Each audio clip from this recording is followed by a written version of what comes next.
Carolina versus the New York Rangers. That, of course, is going to be Saturday, 8 o'clock Eastern Time, 5 o'clock Pacific. We saw Game 5 go to the Carolina Hurricanes as the home team continues to hold serve in this series. In fact, that goes way back to the Boston series where Carolina cannot win on the road, but they've won every game at home. So back to MSG we go to see if Carolina can get a W. Let's take a look at the number on this game. The number is minus $1.10 each way, with the total at 5 over $1.35. And from a side perspective, the public does not have a definitive opinion on this, although there is a lot of parlay money coming in on the Rangers. So they are part of a parlay, which really doesn't move the meter too much, but at least it's going in that direction. It gives you an idea of where the public is putting their money early on. Of course, as we mentioned, the total is at 5. Now, that is down from 5.5. Open at 5.5 at BetUS, down to 5. So even though the public doesn't like a side in this, they certainly are saying we like the under. And of course, Ante Ranta against Shesterkin will be your goaltending matchup.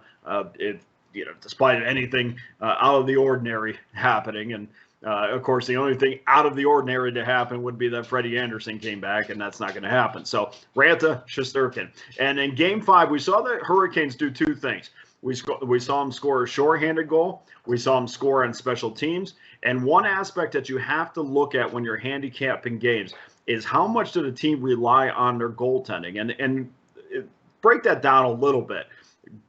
There's a difference between my goaltender made 35 saves and all the shots came from the perimeter. There's also a difference between a goaltender making shots in the slot area and high danger areas that kept his team in the game.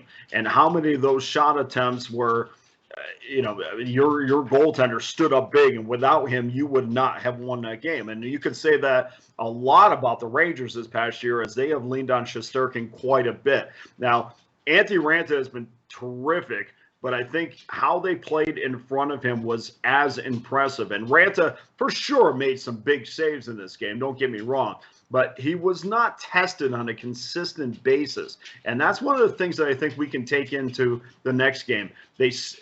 For Carolina, they always seem to be in the right place for most loose pucks. They were able to break out of their offensive zone pretty easily, access that Ranger offensive zone with ease as well. And of course, when you're going back to Ranta, I mean, of course, he came up big against, Chris Kreider. But for the most part, I didn't think Carolina ever had to break out of their structure. I always thought Carolina played Hurricanes hockey, and I don't think the Rangers ever forced them to do anything different.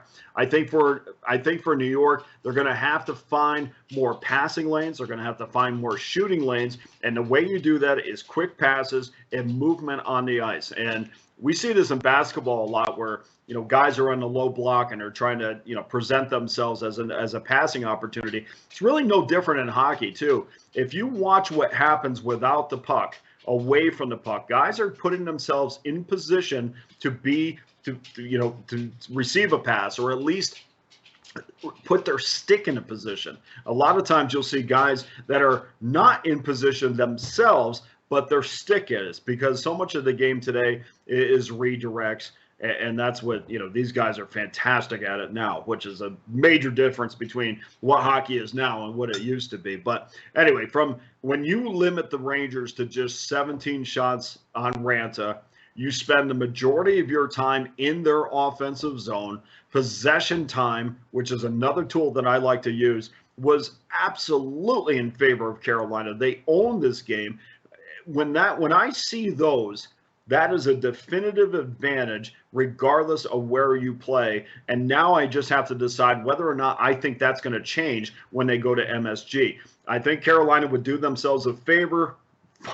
They get a power play goal, which they did the other night. Of course, Teravainen got that power play goal. They've been horrific on special teams. That's the one aspect that really bothers me about them.